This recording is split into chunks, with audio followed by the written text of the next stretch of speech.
My name is Tim O'Brien, president of the Enumclaw Plateau Community Association, and there's some other board members here. We welcome you to our forum, and really happy to have you join us, and the other people who may have seen this from our Facebook posting or our website posting. Welcome as well. This is a public meeting, and we'd like to build awareness for Enumclaw Plateau Community Association, and we'll talk about that in just a minute. But the main goal for the next hour is to get to know the candidates for the open position at King Conservation District. It's an important organization for us here in Enumclaw Plateau and Southeast King County. Len, you organized this meeting. You're also on the board. Can you introduce yourself? Just with that, my name is Len Bundy, president of One Generation, which is a local nonprofit that does a number of things in community and around the world. And we're just kind of excited to have all of you here. Well, I think I'm the only other board member here. I'm Bernie. You'll all hear from me here more in a minute. And I've talked with the candidates. I haven't talked with you. I don't have your phone numbers, but I've heard from some of you. And welcome. Thanks for being here. Sure, I'll do it really quick. My name is Liz Clark. I am a KCD staff member, project coordinator on the engagement team. I've been attending EPCA meetings as a concerned citizen since probably the inception. I am not on the board. I am here tonight to observe as staff. And on that note, EPCA has agreed to share the recording of this so that we can then post it on KCD's YouTube channel to get some more viewership for anybody that doesn't tune in tonight. So I'm just letting the candidates know, and Rosa, that is being done. And Len will be sharing the recording with us. Hi, good evening. I'm Bong Santo Domingo with King County's Department of Local Services. I'm glad to be here. Department of Local Services in King County is one of our sponsors. We're independent. Enumclaw Plateau Community Association is independent from King County, but we have a strong partnership with King County, I'd just like to mention. We see some other folks there. Jen, would you introduce yourself at this point too? You can just do it by voice. Sure. Hey, I'm Jen. I'm on EPCA as the communications chair. Is that good enough? Certainly. Great.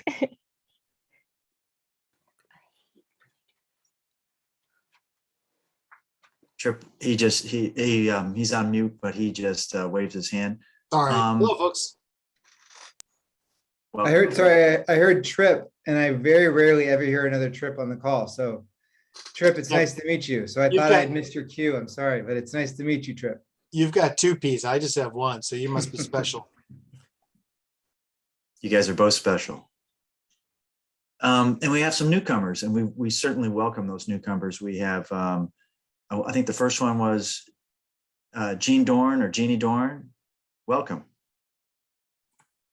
Thank you so much. I work in King County in stormwater services, a lot of different water quality programs. And in fact, I've worked for years with Liz Clark. That's been a great honor and pleasure. And I was just down on the plateau today sampling water in a few places. So thank you so much, Bernie, for inviting me to listen in tonight. Who else can introduce themselves as well? Let's see, we have Paul and a Rosa. Well, it says Paul, but it's actually Judy. This is Judy Gorder. I live here on the Enumclaw Plateau. We've been dairy farmers up here for 30 years and recently retired, but we are still very involved in agriculture. And I'm also on the board with the King Pierce Farm Bureau. Excellent. Those are King Pierce Farm Bureau is a target partner for Enumclaw Plateau Community Association. Thanks for being here. Hi, good evening. This is Rosa Mendez Perez, and I'm the Executive Director of King Conservation District. Oh, excellent. Thank you, Rosa.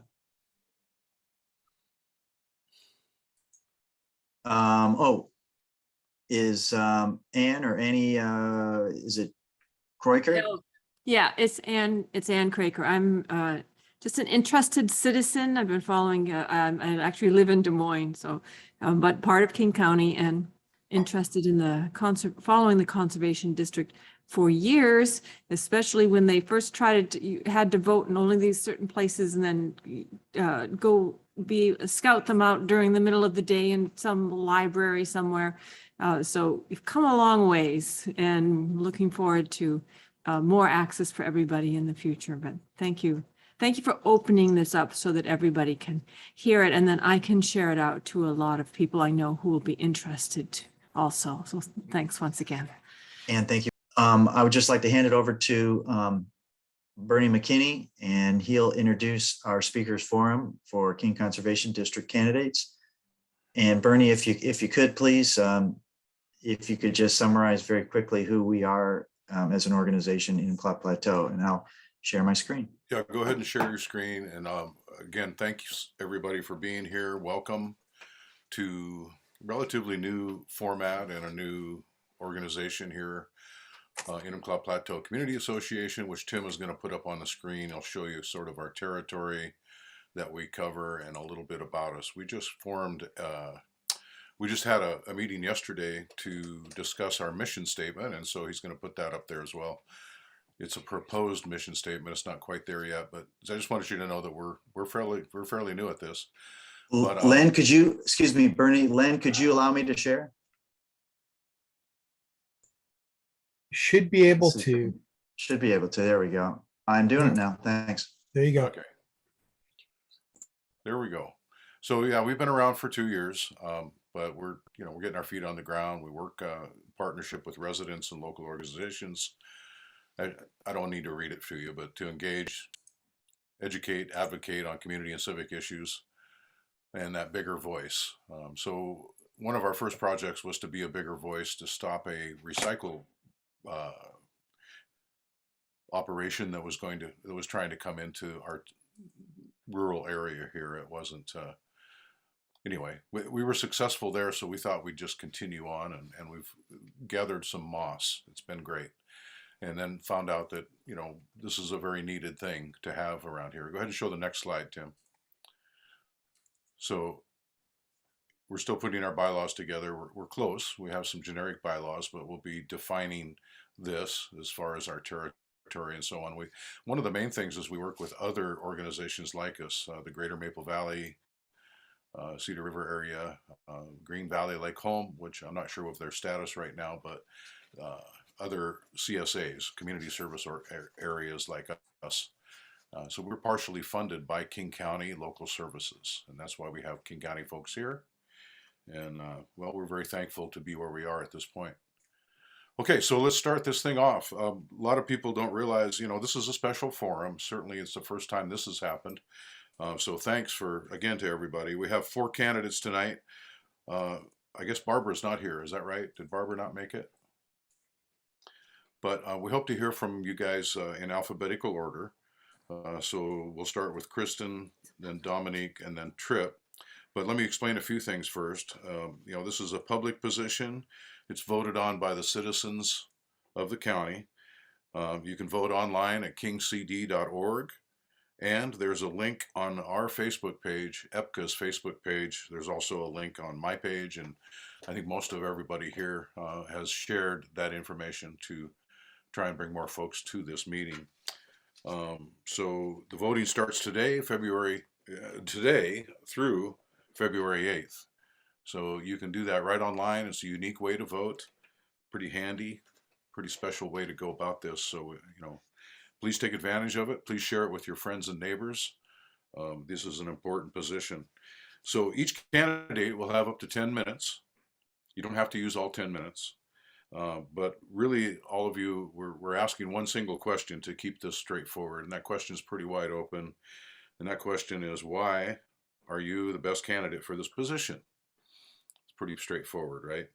So please keep your questions till the end. We'll hear from all 4 of you again in alphabetical order. And I'll start by calling on Kristen Haugen.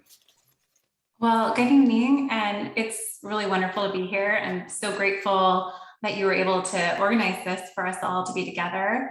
And I had a great conversation with Bernie, learning a little bit more about your organization. So I'm looking forward to coming out for some field trips to see in person. I just started on the board in 2019, right before COVID.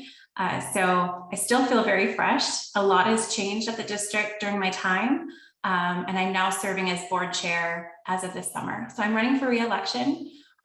There's been a lot of work we've done at the district, really focused on financial oversight and boosting transparency. We brought in new leadership. You heard our new executive director, who just started a few months ago herself. So it's been more inward focused, I believe, like at least as the board level, as we focus on board governance and really developing and building a strong foundation for the district. But there is a lot more work to do. And as Anne mentioned earlier, KCD has come a long way with our elections. The year before I ran, only 6 voters participated. And now last year we had 9,500. So we've come a long way, but we're still not reaching all of the voters in King County that are in our service district. And this is an issue that I've been working on the last few years with legislators. And I'm happy to say that there's 2 bills in Olympia that are going to put our election on the regular ballot. So I'm very optimistic this is our last off the grid election, because voters really deserve a real voice in setting their conservation priorities. With the limited dollars we have, it's really important that we have supervisors that reflect the views of our county voters. So that's something I'm really excited to change and make sure that everyone has a chance to participate. And as you already mentioned, election voting has already started and it's online, although you can call our office and we can assist if anyone needs help getting a ballot a different way if they don't have access to broadband, for example. So I do want to continue this work. I'm hopeful this is the session we get this accomplished. But the second big issue for me is equity. Conservation district efforts have, historically fallen short of serving our entire community. And the conservation district is just about to embark on a comprehensive equity training where we look at the whole district through how we can better serve everyone in the county and bring everyone in the door, not just the few that know about us. And I'm really excited to do this work. It's long overdue. And this even goes to how people and community organizations apply for grants at the district. Do we have a process set up that's equitable, that makes it fair for first-time groups that are just starting out, maybe that serve populations that are refugee-based, right? Are we setting up a system for people to apply and receive funding in an equitable way? So I'm really looking forward to doing this work with the Conservation District. And the third piece is climate. I ran in 2019 on an environmental platform focused on salmon restoration to help our orcas. And there's still more work to do. I'm happy to serve on RIA 9, which is the RIA 9 that oversees part of the Enumclaw Plateau area. There's so much more and potential for the Conservation District when it comes to building climate resiliency. And I really view the Conservation District statewide as underutilized currently. We were started 80 years ago after the Dust Bowl. And we're not just about soil anymore. We're not just about dirt. We're about salmon restoration. We're about tree canopy. We have so many pieces that we have our toe in, and we have such a limited budget to do it all. And I think that there's so much potential, and in conversations with legislators, there seems to be appetite for exploring ways to grow the district, to better serve the county, and really prepare us for the climate catastrophe that we're in currently. So those are the 3 main things I'll be focused on if I'm allowed to continue on at the district. And I really view, again, the district is such a critical piece to the county.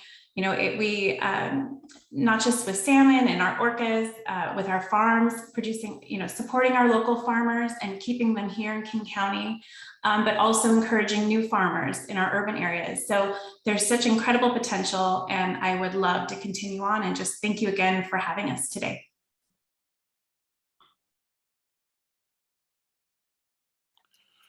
Thank you, Kristen. Appreciate that. Now we'll hear from Dominique. Yes, hello. Yeah, my name is Dominique Torgerson. Of course, I've lived in King County since 1989, pretty much on the same property for my entire life. And of course, we've been in the rural area for all that time. I basically was reached out to by someone to thinking that I was a good candidate to be on the conservation district. I had also, prior to this, I had actually ran, I was running for King County Council for District 7. Of course, didn't end up making it, but my goal for running, I mean, even for this position is to better represent the rural areas, because I feel that, you know, just even in the council districts alone, I feel the rural areas are the most underrepresented, underserved, and not every rural district is the same. You know, I mean, we don't all operate the same. We don't have the same businesses. I mean, everything is different, and I feel like we don't take a lot of those differences into account. We try to do a blanket effect, even when it comes to, you know, regulations and everything, and hope that essentially one type of regulation works for everybody, and it never does. And honestly, that it's one of the reasons why I feel like regulations, you know, even when it comes to, you know, zoning and all that, it's very problematic in a lot of the stuff that I've seen in just the way the county operates. I do think, you know, I really want to focus on, honestly, I think like education. We have such a divide, I feel like, between the understanding between like the urban and rural areas. And I think there's just essentially this huge gap that we've created that we need to work on better communication, better education to bring, I mean, you know, to basically bring us together. You know, and unfortunately, I feel like a lot of the even problems with, you know, we don't have young farmers that are, you know, that are coming about. I mean, the farming population is otherwise aging out, you know, which is a problem. But even in a lot of the local school systems, one of which is Mountain View, and that's actually right close by to us, they had a super awesome horticulture program. And actually my brother was going to be the one that was going to take it over. But instead of actually having the program, or instead of continuing it, they decided to just cut the program. So there went a whole school systems horticulture program that was so crucial. And just one more thing that we're cutting. I feel like even in our school system, we're cutting so many important class types, you know, so we need to encourage more education, you know, I mean, even somehow coming up with maybe, you know, more grant programs to assist in school systems being able to continue certain programs, because is it because of lack of funding? Is that why we're cutting all these programs? And then seemingly focusing on other things, you know, it's just, there's to really dive in to see, you know, where we can actually make these improvements to improve our education. You know, the other thing is you know, I mean, so I have, you know, my business with my brother, we actually operate a brewery, but we work super close with a bunch of local farmers, and actually we're part of the Farm Bureau. We've actually worked and do work really closely with Rosella through Mosby Farms. And sourcing basically a lot of their product actually to go into some of our beers, but also just working with other farmers locally, supporting them, even using like our spent grains for donating to local farmers. I think there's a lot, I don't know, I feel like I understand rural and agriculture farming. I mean, we have our own small scale farm as well. We do actually greenhouse and working on greenhouse development. And then we actually even have our own livestock, you know, so we're kind of a farmhouse style operation. But I I feel like because I've lived in the rural area, my entire life, and not just that, but with everything that I've seen and in the research I've done into the county, I feel like there's just a lot of improvements that I feel like I see very clearly, where I feel like we're very short-sighted when it comes to a lot of different things. And also in order to push to be, let's say, more green, environmentally friendly on things, I also don't think we properly incentivize where we more punish for doing things a certain way, rather than incentivizing to do things a better way. And I think I see a lot of those things very clearly, and I feel like that makes me a good candidate. I mean, and just even the fact that I've lived in the rural area forever. So yeah, and I'm happy to run for this position, and yeah, really like to just be more involved in our conservation. Awesome, Dominique, that was good. Thank you. We'll move on to Trip Williams now. Hi there. Thanks for the chance to join tonight, and it's really nice to be with you all. I started my career in politics, and I'll share a little bit more about that, but I've been away from it for a while, and it's been a really great experience to connect with organizations like yours and be a part of on the ground truly democratic processes. So thank you, Bernie and Epcot, for sharing this forum with us tonight. Thanks to all the guests for joining. Thanks, Rosa and Liz, for joining. I haven't connected with the many KCD staff, and it's really nice to see you on the call. Thanks for all the work you do for KCD. All right, so why am I here, and why did I enter this race? Like many of us, I care a lot about the environment, and I've been inspired to do more to support our community and conservation efforts. I'm running for the board seat because I believe my personal qualifications and a set of program proposals that I'll share in a moment could help advance the KCD mission to promote sustainable use of natural resources through responsible stewardship. So on the personal side, who am I? I am a King County native with a deep appreciation for our natural resources. I have a deep respect for public service and public institutions. I studied government and law and started my career on the staff of U.S. Representative Rick Larson, who represents the 2nd District in Northwest Washington. From there, I moved on to some different experiences and currently work in the private sector. And I really feel my experience across the public and private sectors can help KCD consider new outreach avenues. I think there's a lot of great efforts underway. I'd be curious to explore maybe expanding that into some different sectors.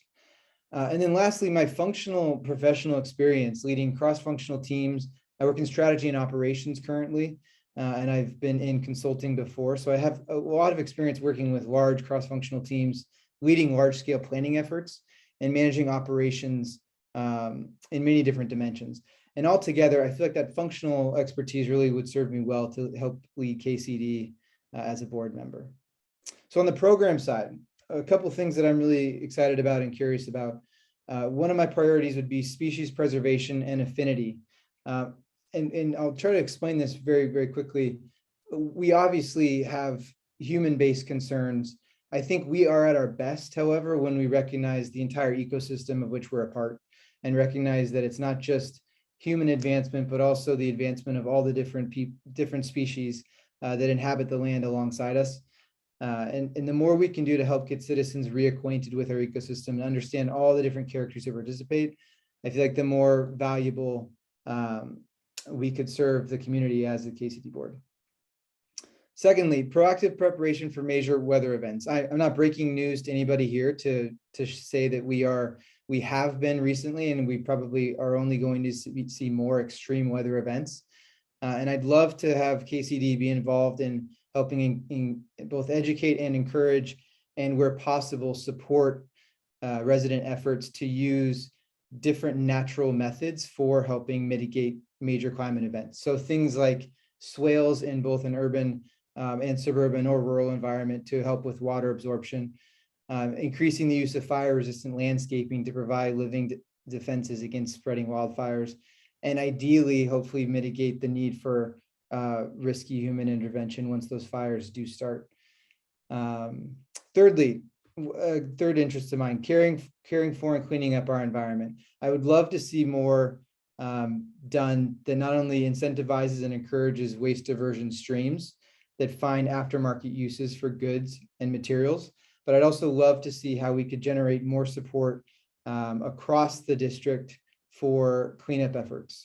And one particular and very poignant example of this, many of you probably have heard about the profusion of plastics and how plastics in our living environment can break into and are breaking into microplastics, which are making their way into our food chain. I think the more we could be doing to activate community members to have pride of place and do whatever we could collectively to keep plastics out of our waterways and out of our living environment would be a really positive step forward. And then lastly, the fourth program area is corporate education. As I mentioned before, I work in the private sector now. I think there's a lot of great effort underway to educate private citizens. And I would love to see and explore if there are avenues to generate partnerships or develop partnerships with corporate actors throughout the district. I think that could open up not only new partnership and incentivization programs through companies, but also maybe bring different corporate resources to bear to help bolster conservation district efforts. It's very excited to be a part of the race. Kirsten and Dominique, it's great to be running alongside you. And thanks again, EPCA, for the opportunity to say hello tonight, and would be excited to have you all participate in the election, and especially if you're interested and willing to launch your vote behind mine. Thank you. Thanks, Trip. Did Barbara show up? I don't see her on the screen anywhere. But okay, well, thanks to everybody. This is great, and you all stayed well under 10 minutes. My timer didn't go off one time, so that was great. But it's nice to have, kind of a new way to meet all of you. I guess we could rack this up as, one of the pluses of having to meet virtually, because it was getting really hard for me as I retired. Going to meetings in Seattle a lot was getting old.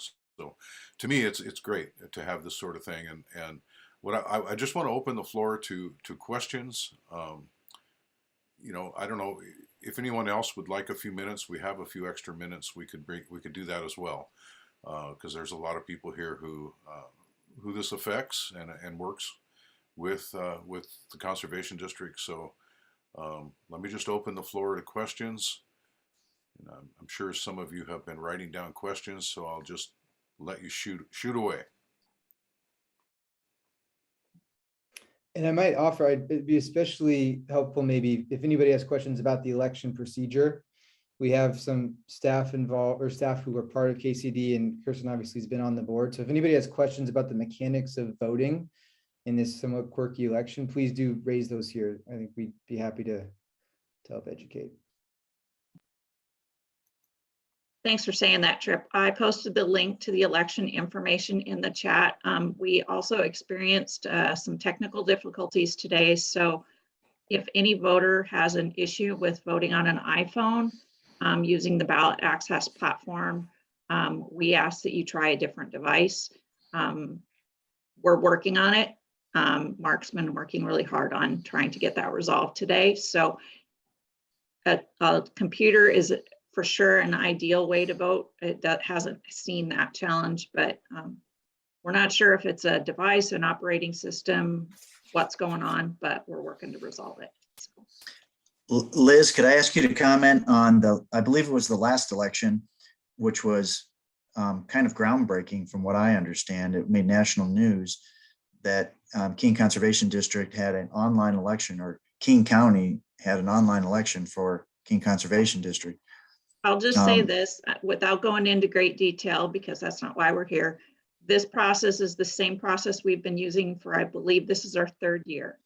And Kirsten can probably confirm that. Rosa might be able to as well. It is not an online ballot. It is an online ballot submission. The ballots are then printed and manually counted on printed paper by King County elections. So it's online, but it's not really. So I always refer people to go to the link that I sent you. It explains it in great detail.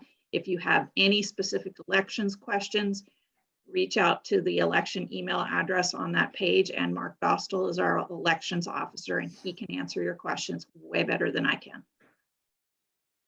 Thank you. Well, I have kind of a general question. I don't know who wants to answer this, but it could be any of you, or it could even be Rosa or someone else in the conservation district. But I'm wondering about the board of supervisors and how it is right now. There are 2 appointed positions and 4 elected, as I understand it. Is that right? And then I understand that's going to change. I assume that's going to change with, or could change with legislation going on in Olympia right now. So could somebody explain that a little further? Sure, I'm happy to. So there's 3 elected currently, and they're just at large for the whole, almost the whole county. Unfortunately, not including the city of Enumclaw, right? But most of the county line. And then we have 2 appointed, and they're appointed by the state commission for conservation. So there's 2 different bills. One bill really doesn't change much about our current system. We keep the appointed seats, and then we still have the 3 elected seats. It just creates the option to go on the regular ballot. Currently, we are stuck in the first quarter of the year under the RCW. And to run an election, we've been quoted $2 to $3 million, which is like a third of our budget. So it's to go by ourselves. So the cost changes when we get put on the regular ballot in the fall. And then you see our election costs going down. I've seen quotes from 800 to less. And we might even look at forming districts within the district, right? Zones. So we'd have geographic representation on the board. And that's all allowed under RCWs currently. And I think that would be a really exciting way to be more representative of the whole county. The second bill in Olympia does change things pretty dramatically. It creates all 5 positions elected. It also removes the land ownership requirement that we currently have for a few of our positions currently. You have to declare you're a landowner or that you operate a farm. And then the third piece, that's the bigger change that's in that second bill, requires campaign disclosure. Candidates would have to disclose how they've raised funding and how they're spending it. They also, board members would have to declare their financial affairs. Currently, there is no financial affairs requirement, which I have to say, I've served on 3 public boards, a community college board, and for culture, which does county arts funding. I've just never encountered a public board that you didn't have to disclose your basic financials. I mean, it's not like giving your credit card information, it's just your basic financials. So I do view that as a good government improvement, and I'm hopeful that gets into either of the bills that's going forward.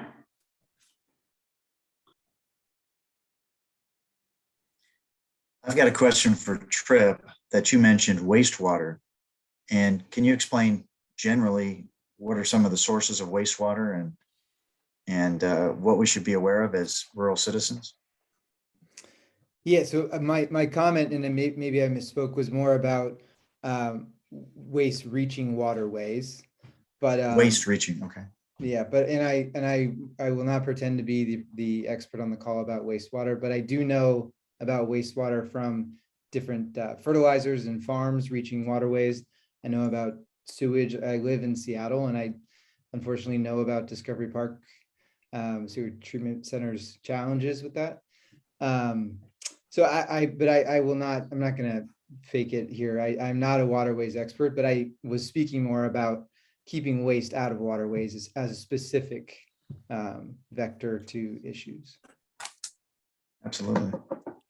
Well, that leads right into one of the questions I have. Let's see. I'm not sure how to explain this or how to start this, but EPCA, when we first formed a couple of years ago, asked me to investigate the subject of surface water management on the plateau. And it's a big issue. It's certainly one that we are all familiar with, and you know, one that has a lot of bumps in the road, so to speak.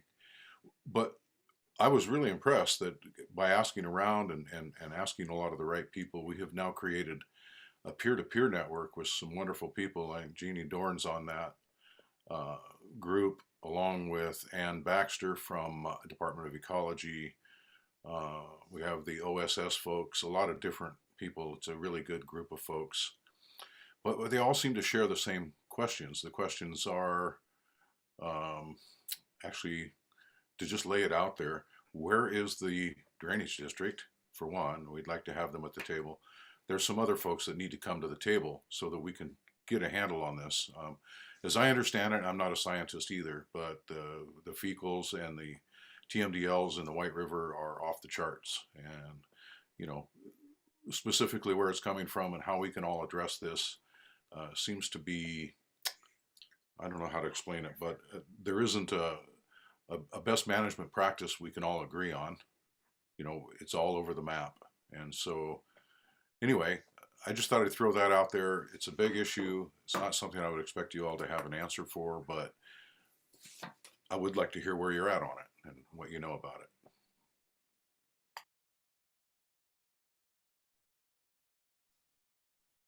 Well, Kirsten, feel free. I'm going to wade in. I will. I'll share my perspective, and maybe what would be helpful, I'll share a framework for how I might approach a question like this, Bernie. I think the first thing I'd mention is in the board role, you know, the KCD organization has a staff that would really be the experts in this sort of a question and problem. So it isn't so much that the board holder would be necessarily prescribing the direction for a specific community issue, as the board would really be helping to make sure that the staff and executive director are actually following the precepts of the mission and using resources according to the goals of the organization.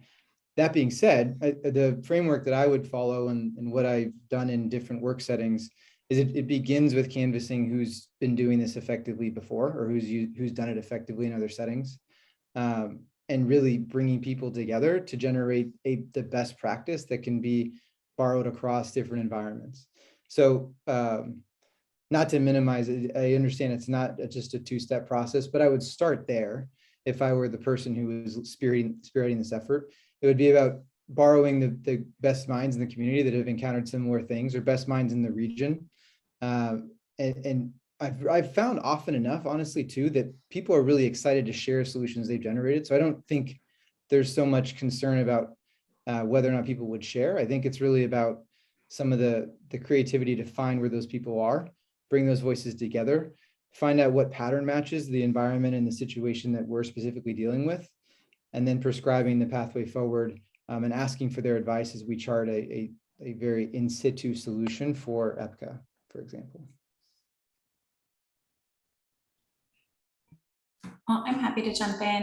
You know, surface water pollution is a huge issue, and we have a ton of rain here, right? And so every time it rains, we get that flood of whatever's on the road, pet waste, car pollutants. It all ends up in our waterways and ends up ultimately polluting Puget Sound. And so it's a huge issue. And I think education is the biggest piece here. You know, our conservation district is non-regulatory, right? So we work with voluntary participation, and education, I think, is the biggest piece that we can do to just inform people how to better take care of their properties, how to better take care of their community. You know, I'll go on a walk in my own neighborhood and you see someone still washing their car in Seattle, just because they don't know what that's actually doing, right? Because it's changing so quickly, and we're learning so much more about even just picking up after your dog. It's not just being a good neighbor, but it's literally going to end up polluting Puget Sound. And in our rural areas, encouraging farmers to do cover crop and buffers so that we don't have everything just flooding right into our streams when we have these big rains that we get more and more of these days. So, you know, it starts with education. I know the Conservation District does this type of work, but again, it's on a small scale. A lot of our cities, a percentage of our money goes right back to the cities, right? And so it's called membership jurisdiction. And a lot of them have been doing groundwater and surface water studies with their surveys with citizens there, really to get a baseline of what do people know, and then they implement campaigns with our money, with our partnership to do education. Just the simple thing of picking up after your pet, right? It doesn't seem like revolutionary, but it's those simple things that all add up cumulatively and So I would love to see more of that. It requires more funding and being more creative in how we get out to people and share that information. But we know like I think it just starts with education, really.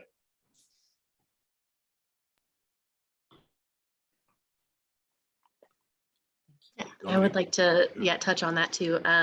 Yeah, so I do also completely agree. Education, I think, is one of the biggest things that we otherwise lack. And then when it comes to, overall in just surface water management, I think we are constantly trying to fix problems with simple solutions. Like I said before, what we kind of do is like a blanket effect in trying to fix certain things. When we don't take different areas and try to apply like different techniques because it's maybe the slope of this area or even the soil type, is different. Everything is generally treated very similarly across the board when it comes to a lot of regulations with different things. And I think that we really need to work on fixing that because we can't have not everything works everywhere, and then when it comes to like say for buffers for farmers and all that, I know there's a piece of legislation that is coming out, I think tomorrow, for mandating that farmers actually have seemingly potentially like a 250-foot buffer zone, and that there's going to be then fines if they don't otherwise abide by that. However, it disproportionately affects farmers and it's I want to say this piece of legislation is to try to help with salmon recovery. But honestly, with salmon recovery, I mean, the biggest issue that we actually have is urban sprawl. I mean, when we have building all these different developments, right at the forefront of where waterways, or things are at. I mean, we're not building smart to begin with. We're just kind of, I mean, sometimes I feel like we're allowing developers to just build wherever, and then, we're dealing with the after effects afterwards. But I think, education is for sure a big thing, but then, realizing that not every solution will work for every single area.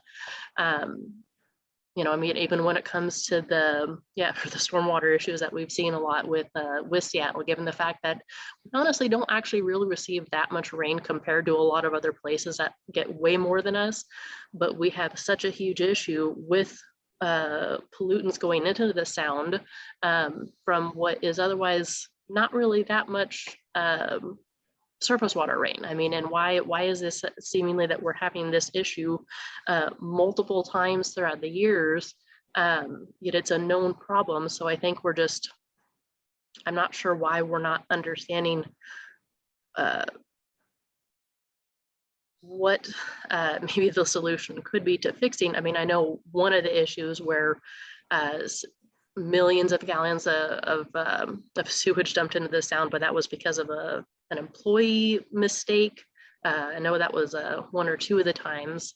But I think we just need to look, relying on the experts, seeing what other places are doing well, like Tripp had mentioned, because I think we sometimes think that, oh, maybe we have the best, rather than seeking like in I don't know, and getting information from others. We like to think that maybe we know it all sometimes, but, trying to actually, see maybe not necessarily even what we're doing good in the US, maybe even other countries. I mean, other countries actually do a lot way better than what we do in the US when it comes to a lot of different things. I mean, even when it comes to the landfills and all that, I think we're very behind in the game and could learn a lot from other groups and other countries.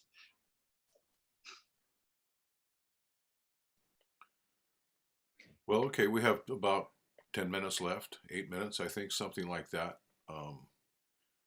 Does anybody have? I do. anything This else they is. wanna- Go ahead, Ann. Oh, yes, thank you. First of all, I'd love if all of you could be on the board. You're just saying some awesome points of view.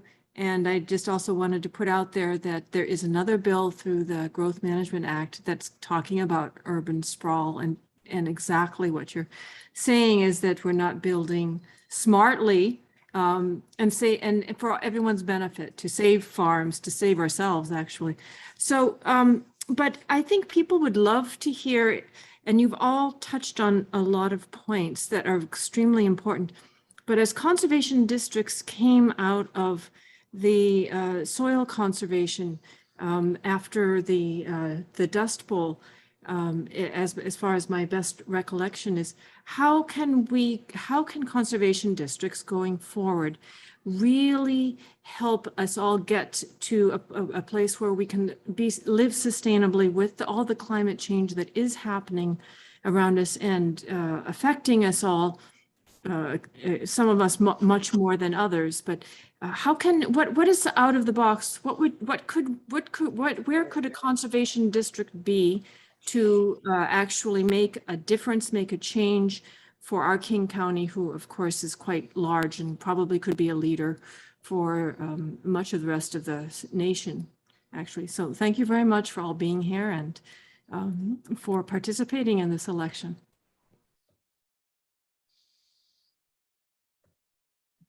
Who wants to take, I spoke first last time, so who wants to go first this time?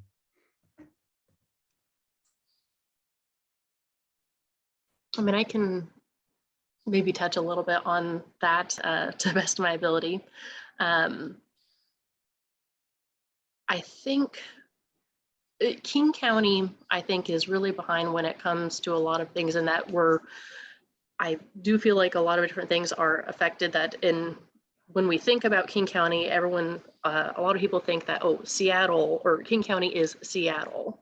And I think there's part of that divide. I mean, because we think that King County is otherwise, the majority population otherwise is seemingly a urban population, but we don't realize that you have an entire unincorporated population. I mean, some 250,000 residents that are in the unincorporated areas. And I think that we have really struggled. I feel like in the representation that we have, in a lot of the different groups with King County, I think there's just this big divide between the urban and rural that if we had just overall better representation and then even awareness. I mean, it's funny, actually, I did not even necessarily know about the conservation district up until this last year, and then have become more aware of it now. And to know that, I mean, granted, it's been increasing as far as like the voter turnout, but to know that only about between 5,000 to 9,000 people have otherwise voted for what is positions that is otherwise available to the million plus people that we have in King County. That's such a small percentage. So why is it that there's this total lack of awareness? I mean, what are we not doing to let the people know, about everything that's going on? I mean, even in the stuff that we've been through, there's so much, I don't know, a removal that you're not aware of so much up until something otherwise directly affects you. And then you're kind of forced to actually get involved. But it's like, we need to try to do better for our outreach before that point, to make it a point that no, all of this stuff is important. I would say for sure outreach, we need to do way better. And honestly, we need to start with even outreach, like, okay, within our school systems. I think because we don't have a lot of kids, or seemingly anybody that's otherwise going into agriculture or rural development,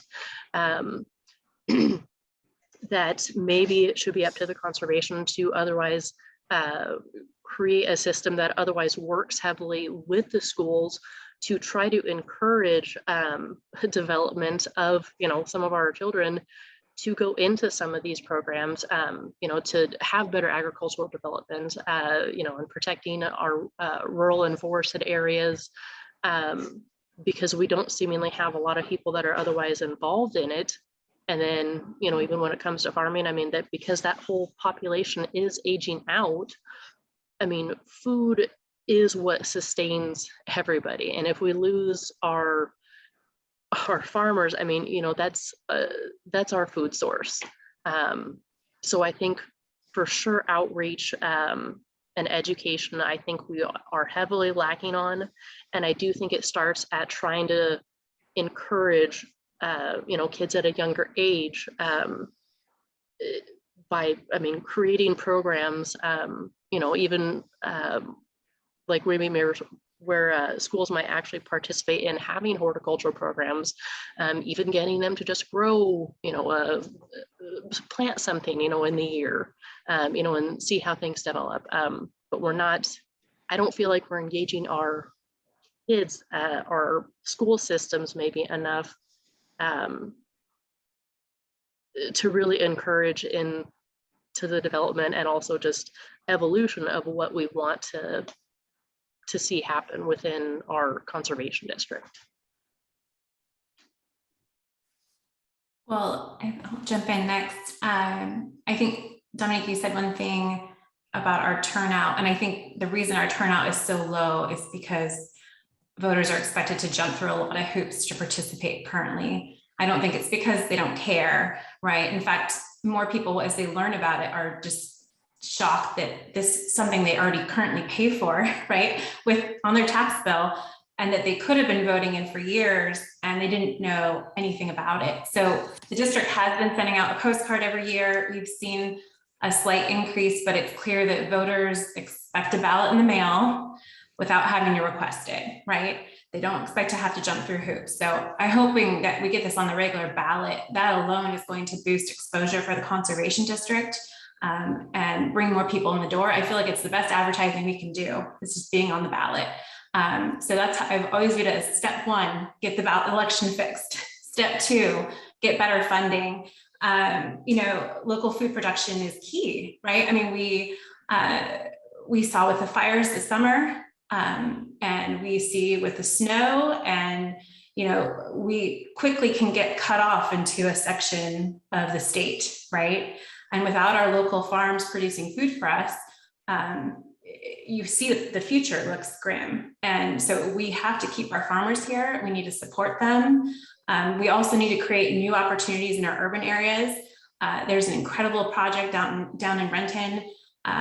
It's one of the projects I got to visit right before COVID happened, and they took a church parking lot and created a farm, basically a garden, for all these new immigrant families to come in and garden and grow food, culturally relevant food, but also, so it's just incredible what a parking lot could become, right, with the right resources. And KCD was able to partner along with them to offer support. Just an incredible example, something we could be doing countywide. I don't think it's because people don't want to do it. I think everyone recognizes the challenge, but access to land is a huge piece of growing a local food in different parts of our county. So that's a huge piece of it. It's also creating healthy forests. So that's, you know, obviously that's something that's really critical. As we go in just a few months away, we're going to be in that time of year again. And, you know, the fires, we have parts of our county that are at high risk of, you know, really seeing destruction from fires, and how we can help communities, you know, make better choices and really create a forest around their homes sometimes that can withstand or slow the fire down. And tree canopy is a huge piece of, in South King County in particular. So there's so many pieces we can be doing. One of supervisors on our current board, his passion is to bring mason bees throughout the whole county, which would be an incredible way to, you know, there's so many different activities we can be doing. And I think the conservation district could play such a big role to do this work. But really it's a funding issue. And, you know, I look at the county, I used to work at the county. There's so many challenging issues that the county faces, right? When it comes to our homeless crisis, human services, transportation, and they're very passionate about the environment too, and put critical resources into it, but it's not the number one thing at all times, right? We have like other pressing crises all at once.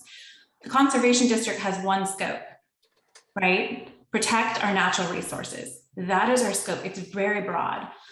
So I really think the potential is huge here to do something right now and really build a better funded conservation district system. We have conservation districts throughout the whole country. They're in every county, in every state, and you can just see how they could be a better functioning system that really reflects our current times. They've done incredible work to help farmers. And you know, our county is really an urban county. We have urban rural pockets, but we're definitely a diverse county, right? And so, you know, I think there's just an incredible potential here. And, you know, it's something that keeps me excited to do this work and really see what we can do here. Because we all know the urgency is now and there really isn't time to waste. So I'm hopeful we can get the right energy and really do something amazing just to keep King County a great place to live and maybe make it even better along the way. Thanks, Kristen. I appreciate that. I need to intervene here just for a minute to set the table a little bit. We've got a couple of new folks who have joined us, Todd Hunsdorfer and Aaron Erickson. We can have them speak after we hear from Trip. Trip hasn't got to address this question yet, but we'll have that. Then we'll hear from the new folks, and then then EPCA has a meeting to get to after that. So not to rush you all off so much. This has been great. We'll do a little more of a wrap up after we hear from Trip. Go ahead, Trip. I hear the walk off music playing, so I will try to keep it crisp. I think Kirsten and Dominique both mentioned really positive things that I would have mirrored. I heard Kirsten mention tree canopy development, gardening, some natural mitigation techniques, similar to what I mentioned in my intro. There are a lot of very innovative and proven techniques that I think we could leverage even greater. I heard Dominique mention awareness. Couldn't agree more. I have 3 other things that are related, but I'd love to recount for you. First, people take care of what they care about. And we need to help more people rediscover their connection to place and land. Today, there are a lot of people in our region. We're fortunate to live in a region where a lot of people are engaged and care about the environment. And there are still people who aren't as aware or aren't as invested. And I would love to have KCD do more to expand and grow the population of people who are invested, who feel a connection to the land, and who also understand that nature isn't here to serve us. Nature is here. We are part of nature. We are part of the ecosystem, and we are in a position to help steward and take care of it, but that nature isn't here to serve us. Secondly, I would love to see KCD reach new audiences. And this is through, again, part of what I mentioned in my intro, through different partners. And I think there's a lot of just increasing awareness through existing channels, but there are other channels to explore.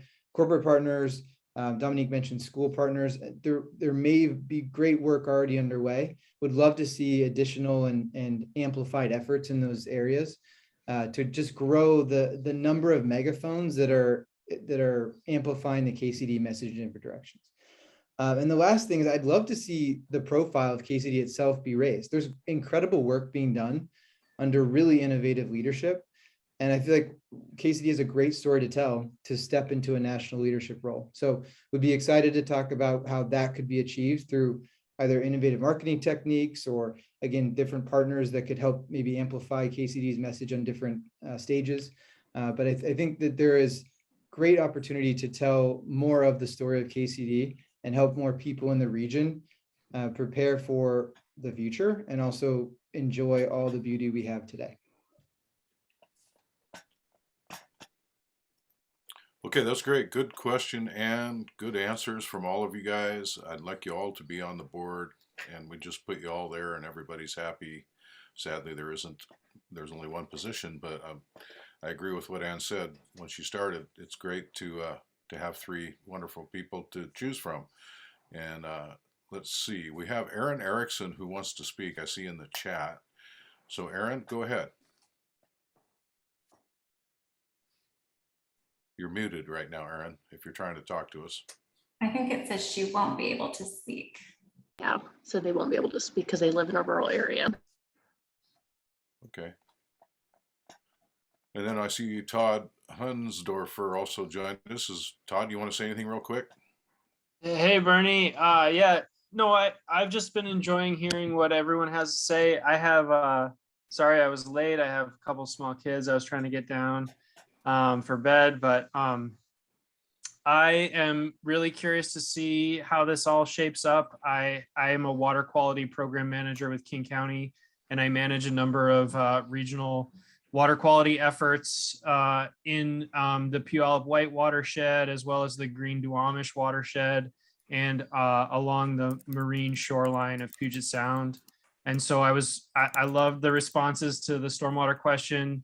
And I'm looking to continue to grow engagement with the King Conservation District. I've had conversations with Liz Clark here, I see at the meeting, and I'm excited about meeting Rosa at some point too. So just appreciate everybody's answers tonight. Thank you. Great, thanks, Todd. This has been a really wonderful effort. I appreciate everybody for being here. This portion of our meeting, you guys are awesome to be here. I wish we had more forums and more time for everybody to get to know each other. I think one of the main roles of EPCA, we don't necessarily say as much as we'd like to, is that we're community instigators, if you will, or catalysts. I kind of like the word catalyst. I keep trying to get that into our language here, but the catalyst to get different agencies to work together, as well as citizens on the ground, and mostly those grassroots citizens. That's where I focus my time and try to get them and their voices heard. I think that's really the big thing here. So even if you're not elected to this position, I hope you stay in touch with us and help us along this path, because we need a lot more of it. We need more community groups. We need more community folks to come together and work together for a healthier environment. And we've said all the right things so far, but you all are free to go vote and go check it out. Make sure and vote and send that to your friends, have them vote. It'd be great to have more representation, more people to know about what the great work that the Conservation District does and can do. I'm a recipient of their work. I did a incentive program with them. It's great. It really worked well on our tree farm here in Enumclaw. So I'm a farmer. We don't think about tree farmers all that much. We think of other kinds of farmers, but I'm a tree farmer, so forester. But anyway, I'll let you all go if you want to take off, or you can stay here. It's entirely up to you. I'm going to turn the meeting back over to Tim O'Brien, the president of EPCA. Thank you, Bernie, and thank you, King Conservation District. We just want to say we see King Conservation District as contributing great benefits to the Enumclaw Plateau Community Association and the community as a whole here, by helping us improve our own environment and thus benefiting the community, and then also benefiting our neighbors in the whole Puget Sound region. I mean, we're all connected. And so thank you for being our partner, and we look forward to working with you in the future.